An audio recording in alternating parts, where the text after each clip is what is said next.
صباح الخير، هقول لكم على فكرة بسيطة جدا لتنظيم ترولي الزيت الصغير. ترولي الزيت الصغير مشكلته ان هو بياخد كميات علب صغيرة جدا زي اللي انا حطاها كده، الا ان هو طبعا اللي انا عملته ان هو خد الكمية الكبيرة اللي انا هوريها لكم دلوقتي دي.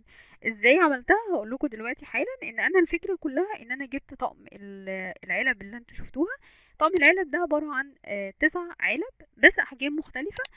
وفي نفس الوقت اهم ميزتين بصراحه فيه، ان هو اول حاجه ان هو بيركب فوق بعضه، وتاني حاجه ان هو طبعا على قد حجم الترولي الصغير، الترولي الزيت الصغير اللي انتوا بتحطوا فيه الازايز. ففكرته بسيطه قوي، وعايزه اقول لكم كمان سعره بسيط جدا.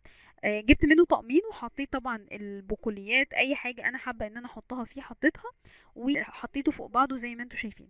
الحاجه التانية الميزه كمان ان هو حجمه برضو يكفي ان فيه مساحه من الترولي تكفي للازايز الرفيعه، زي مثلا ازازه دبس الرمان دي انا حطاها نايمه، بس هي لو واقفه هحط ازايز كتيره جنبه ومش هيبقى فيه اي مشكله. بس كده فكره بسيطه، لكن بصراحه يعني استغليت المساحه بكميات علب كتيره قوي، وفي نفس الوقت شالت كميات كمان من البقوليات والحبوب اللي انا عايزه احطها. بس كده، اشوفكم على خير في فيديو جديد. ولو عجبتكم فكره القناه ما تنسوش تشتركوا فيها، وافتكروا دايما ان من امومه بتكبر بيكم وبتشجعكم. باي باي.